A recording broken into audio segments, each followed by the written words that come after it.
Assalamualaikum warahmatullahi wabarakatuh.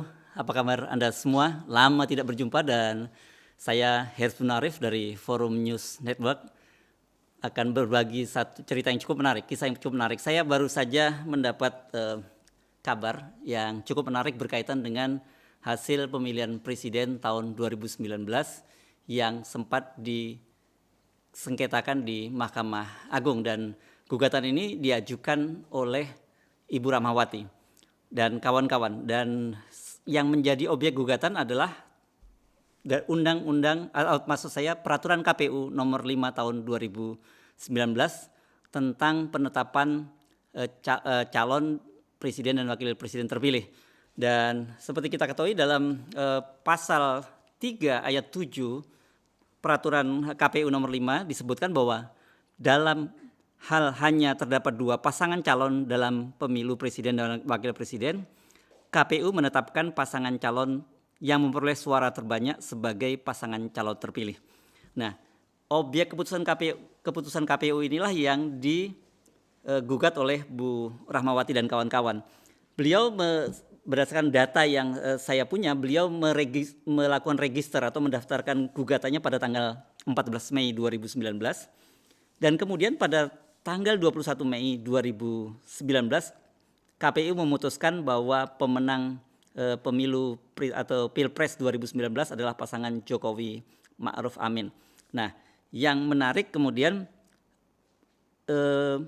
Mahkamah Agung sudah memutuskan gugatan ini pada tanggal 28 bulan 10 tahun 2019.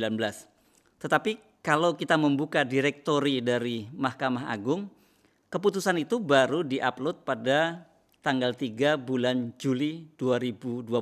Atau kalau tanggal 3 itu kalau tidak salah bertepatan dengan hari Jumat. Jadi baru sekitar 3 hari yang lalu. Ini ada jeda yang cukup panjang antara keputusan dari Mahkamah Agung dan kemudian diupload atau dipublish ke publik pada tanggal 3 Juli 2020. Jadi ada sekitar jeda hampir 9 bulan. Ini cukup lama, padahal ini persoalan yang cukup serius. Mengapa? Karena objek persoalan ini menjadi menarik karena berdasarkan keputusan dari Mahkamah Agung disebutkan bahwa keputusan atau peraturan KPU tahun nomor 5 tahun 2019 itu bertentangan dengan Undang-Undang nomor 7 tahun 2017 tentang pemilu. Di dalam undang-undang itu diatur bahwa seorang pemenang pemilihan presiden itu harus memenuhi 3 kriteria setidaknya. 1, dia harus menang 50% plus 1 suara. Kedua, dia harus memenangkan di seluruh wilayah, seluruh provinsi atau 34 provinsi minimal 20%.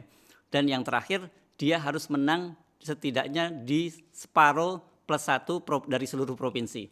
Dari ketentuan undang-undang itu yang juga diatur dalam pasal 6A Undang-Undang Dasar 45, jadi ini bunyi antara Undang-Undang Pemilu dengan Undang-Undang Dasar 45 ini hanya copy paste, jadi sama semua. Ada 3 ketentuan tadi. Dari 3 ketentuan tadi, kalau kita cermati sebenarnya harusnya Jokowi tidak memenuhi ketentuan itu karena dia kalah di Sumatera Barat. Ada 13 provinsi yang kalah dan kemudian 2 provinsi Jokowi hanya memperoleh suara sekitar 14%. Kalau tidak salah ini datanya perlu saya buka. Di Aceh Jokowi hanya mendapat 14,48%, 14,41%. Sementara di Sumatera Barat lebih kecil lagi, jumlahnya aja 14,08%. Artinya sebenarnya dari ketentuan Undang-Undang Dasar Pasal 6A maupun Undang-Undang nomor 17 tahun 2017 tentang pemilu, Jokowi tidak memenuhi ketentuan ini. Nah, yang jadi menarik mengapa kemudian yang kita pertanyakan mengapa putusan itu begitu lama dipublish, padahal kita tahu presiden dilantik pada tanggal 20 Oktober 2019 dan kemudian putusan ini hanya sepekan berselang, tanggal 28 bulan 10 tahun 2019. Tentu ini akan menjadi objek yang cukup menarik bagi kalangan ahli hukum, terutama para pakar hukum tata negara.